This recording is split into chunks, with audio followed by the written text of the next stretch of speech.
6 coups in 20 years. One of the poorest nations on earth, despite being the 13th largest producer of gold.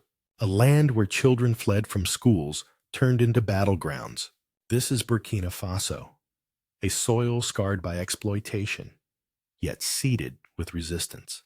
From the shadows of this landlocked country rises a voice that unsettles capitals far away. His name is Ibrahim Traoré. At only 34, he has stood against the tide of dependency and declared a path of sovereignty. For Paris and Washington, this is not just a challenge. It is a nightmare that dares to speak out loud. The paradox is brutal. A nation rich in minerals, in cotton, in uranium, yet chained to poverty. For decades, outsiders drained its harvest while its people remained hungry. Today, that chain is being tested, link by link, by a soldier who calls himself not a president, but a servant of the people. Stay with us. This is more than a headline. It is a turning point history will remember. Subscribe and stand with us. The story you are about to hear is not only about one man. It is about whether a continent can reclaim its dignity and whether the world is ready for the harvest of freedom. They called it Upper Volta, a name given not by its people, but by its colonial masters. It was a cartographic label, a scar from the French Empire that sought to reduce a land of upright people into a mere coordinate on the imperial map. Beneath its soil lay veins of gold, rivers of cotton, and reservoirs of uranium. Yet its children walked barefoot, its families toiled without reward, its future pawned for the prosperity of Paris. The 19th century marked the capture. France marched across West Africa, adding Upper Volta to its chain of colonies. What followed was not partnership, but plunder. Men were dragged into forced labor, carrying stones and soil for projects that never served them. Taxes were squeezed from the poor to fill a treasury overseas. Every ounce of gold extracted from the earth, every sack of cotton harvested under the sun, found its way not into schools or hospitals in Ouagadougou, but into vaults across the Mediterranean. When the winds of the Second World War shifted, the world spoke of self-determination. The United Nations called for nations to choose their own destiny. In 1960, France released its grip, at least on paper. The tricolor flag lowered, but invisible chains remained. Soldiers of France did not leave. Treaties guaranteed their presence. The currency did not change. The CFA franc tied Burkina Faso's reserves to the French treasury. The mines did not open for Burkinabe entrepreneurs. Contracts went to French companies. Independence was declared, yet dependency was enforced.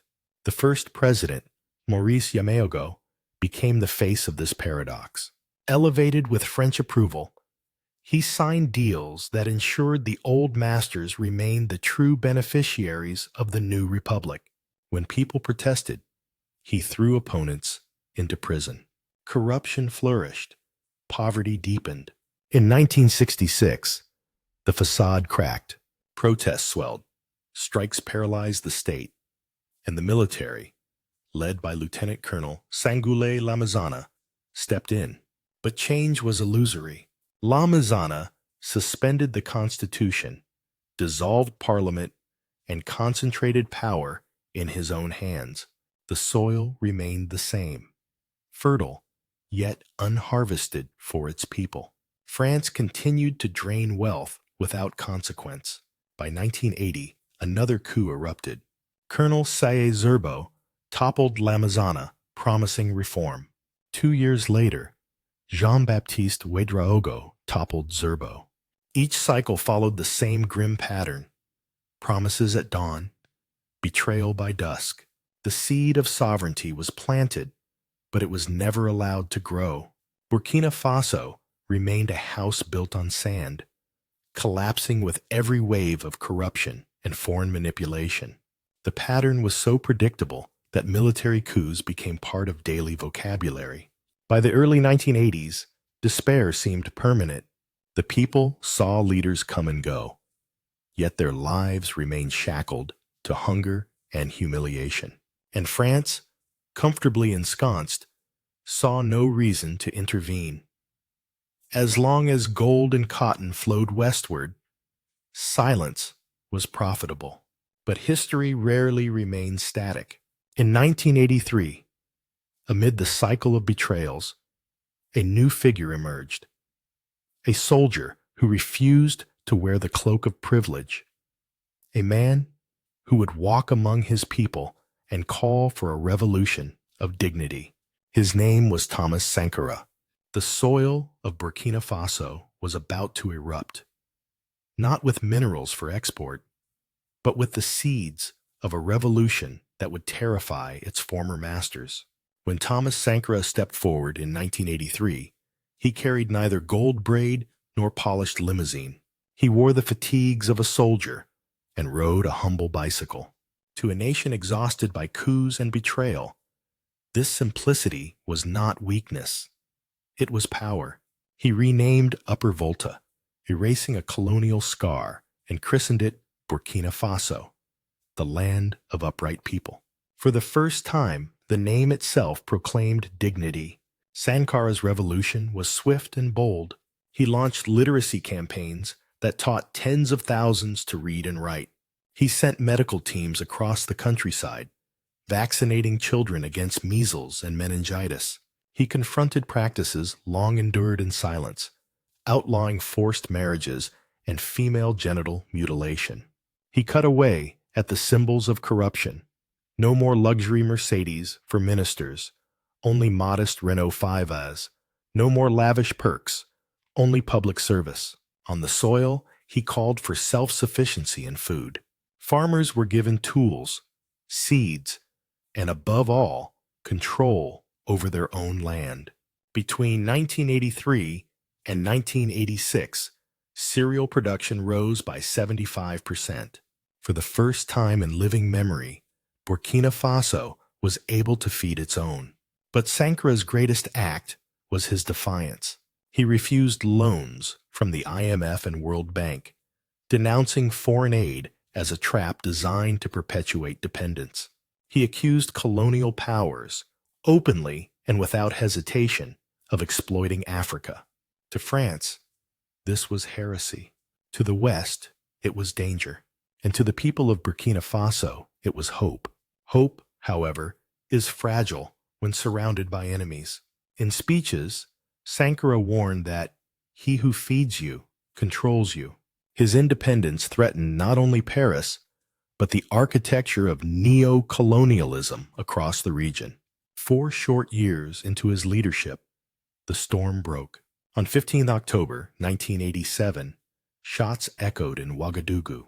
Sankara was assassinated, betrayed by his own comrade, Blaise Compaoré. The man who once stood beside him now seized the presidency, with the shadow of French backing looming over the tragedy. The revolution was cut down before harvest. Compaoré reversed reforms with haste. He reopened channels to the IMF and World Bank, restored privileges for elites, and re-welcomed French influence. For 27 years, he ruled as a strongman. Under his watch, the nation drifted back into dependency, its people silenced, its resources once more bled for outsiders. Yet even the longest night has a dawn. In 2014, when Compaoré tried to extend his rule, the people erupted. They torched parliament, stormed government buildings, and forced the dictator to flee to Ivory Coast.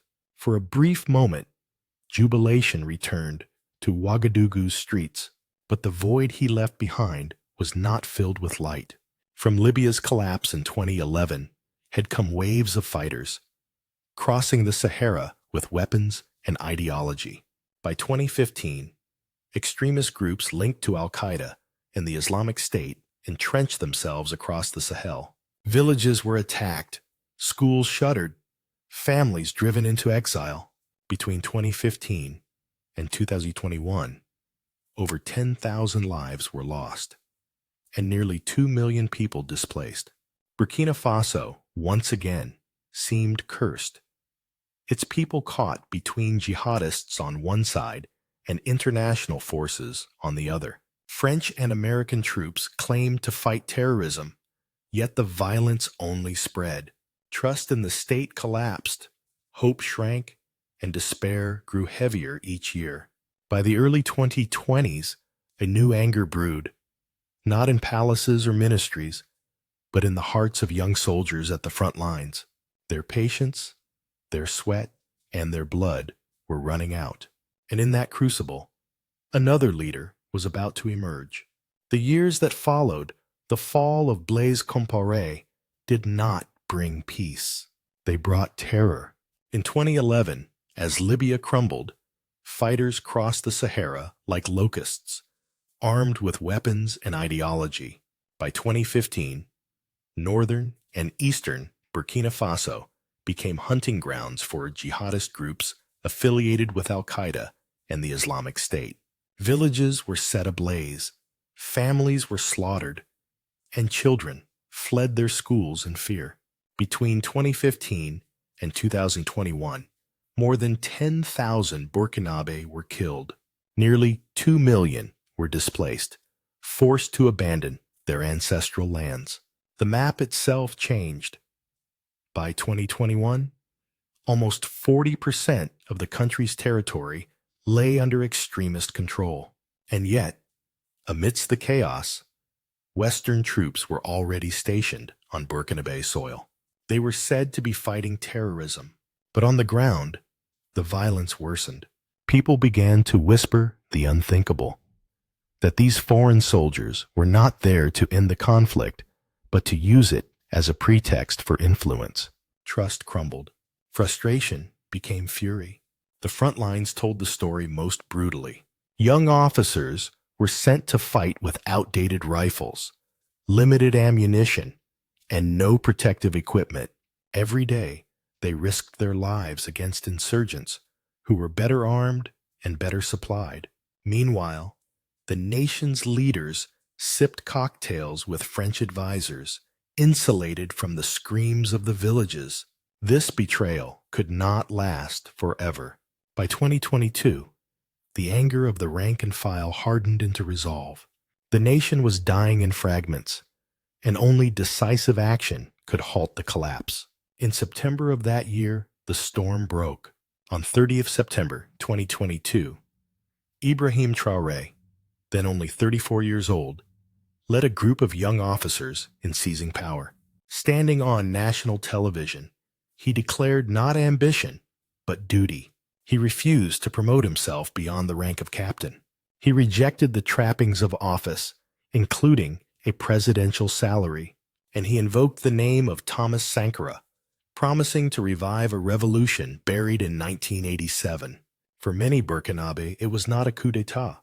It was a cry for survival, a reclamation of dignity, a final stand against betrayal. Across Ouagadougou, chants echoed not of despair, but of hope. People began to speak of a soldier who called himself a soldier of the people. This moment was more than a change of power. It was a reckoning. A generation scarred by terror saw in Traoré the possibility of a future not dictated by foreigners, not dominated by elites, but owned by the people themselves. His leadership became known to the world as the Ibrahim Traoré Coup, but to his supporters it was a harvest long overdue. Yet even as celebrations filled the capital, questions loomed large. Could one young officer withstand not only the insurgents tearing the country apart, but also the global powers invested in keeping it weak? The answer would depend not only on Burkina Faso's courage, but also on how the world reacted to this defiance. And soon, the spotlight of international scrutiny would fall on Traoré. From the moment Ibrahim Traoré seized power, the ripples spread far beyond Ouagadougou. His first moves were not timid corrections, but bold ruptures. He launched an anti-corruption campaign, that slashed the lavish perks of ministers and bureaucrats. In 2023, he approved the nation's first state-run gold refinery, ensuring that raw gold would no longer be shipped away unprocessed. By 2024, he suspended foreign gold export permits altogether, striking at the very heart of the system that had long drained Burkina Faso's wealth. For Paris, it was a humiliation. French troops, stationed for decades under the banner of counterterrorism, were told to pack their bags. The French ambassador was expelled. Media outlets backed by France were banned. The message was unambiguous. The age of dependency was over, but Traoré knew that sovereignty without allies would be fragile. Together with Mali and Niger, he forged the alliance of Sahel states, a pact based not on foreign dictates, but on mutual defense and shared resources. The symbolism was immense. Three nations, long treated as weak links, now declared themselves architects of their own security. Beyond the region, Traoré sought balance in global partnerships. He reopened the Russian embassy in Burkina Faso after 31 years of closure, securing advanced weaponry and political backing. He courted China for infrastructure and mining deals, offering partnership where once there had only been plunder. To the United States and Europe, these gestures were not just defiance. They were declarations of a new order. Commentators began to call it the Burkina Faso Revolution, not merely a shift in government, but a deeper rebellion against a century of manipulation. For Western capitals, it raised uncomfortable questions. If one small, landlocked nation could break free, what might stop others from following? And yet, revolution breeds resistance. Reports surfaced of assassination attempts, plots to bribe bodyguards, offers of millions to betray their leader. Traoré survived each one, but the implication was clear.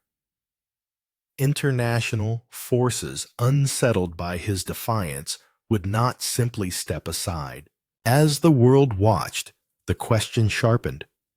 Could Burkina Faso walk this road of sovereignty without stumbling into isolation, or worse, destruction?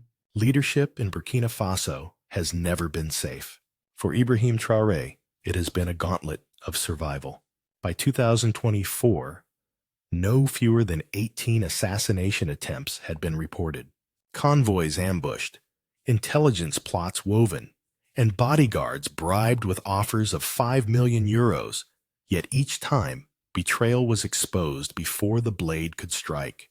His survival has become a symbol in itself, not luck, but a stubborn refusal to bow. Unlike so many before him, Traoré has not cloaked himself in titles. He still calls himself captain, not general. He rejected a presidential salary, choosing instead to embody the phrase he often repeats, soldier of the people. For many, this humility is the greatest weapon he holds, for it aligns him not above, but among those he leads. The future he envisions is ambitious, a Burkina Faso that controls its own resources, that educates its children without foreign dictates, that defends its borders without borrowed armies. The alliance of Sahel states could grow beyond defense into an economic bloc, linking markets and resources. Partnerships with Russia and China promise tools for survival and development, yet they also risk dependence of a different kind. The road is steep, unpaved, and uncertain. Still, a generation battered by terror has found hope in his defiance. Across West Africa, murals of Traoré rise on city walls, portraying him not only as a leader, but as a symbol of continental pride. Nigeria, Mali, Niger, voices speak of him as proof that sovereignty is possible. And yet, the dangers remain. Terrorist groups have not vanished. Western powers have not retreated fully.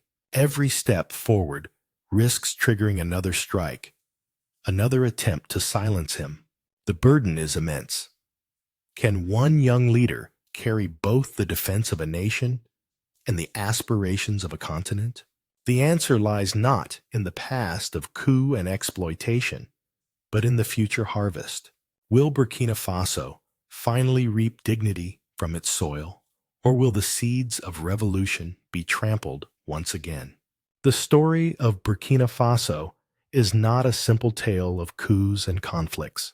It is a parable of a nation that has endured chains, betrayals, and bloodshed, yet still insists on rising.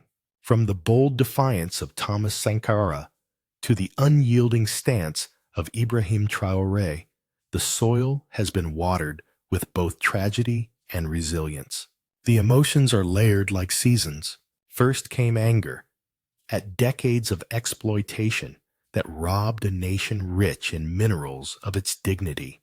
Then came sorrow as Sankara was cut down and his reforms reversed, plunging the people back into darkness. But now there is hope, a fragile, glowing hope that the sacrifices were not in vain. The Ibrahim Traoré Coup is more than a military event. To many, it represents a harvest of sovereignty long denied.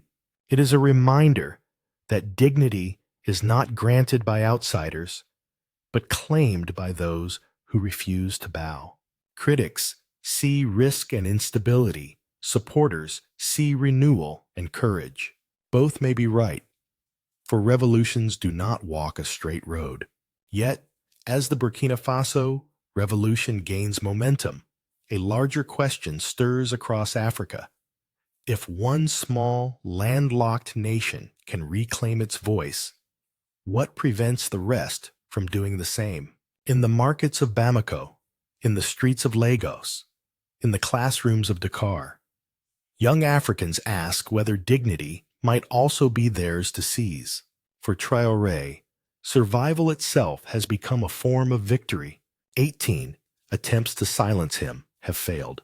Each failure sends a signal far beyond Ouagadougou that the age of unquestioned dependency is cracking. And each time his name survives another plot, the idea of sovereignty becomes harder to kill. The world now waits for an answer. Will the Ibrahim Traoré coup become a fleeting chapter in a long history of disappointment? Or will it be remembered as the seed of a continental awakening? If this resonates with your sense of justice, do not look away. Subscribe, share, and walk with us as history writes its next lines.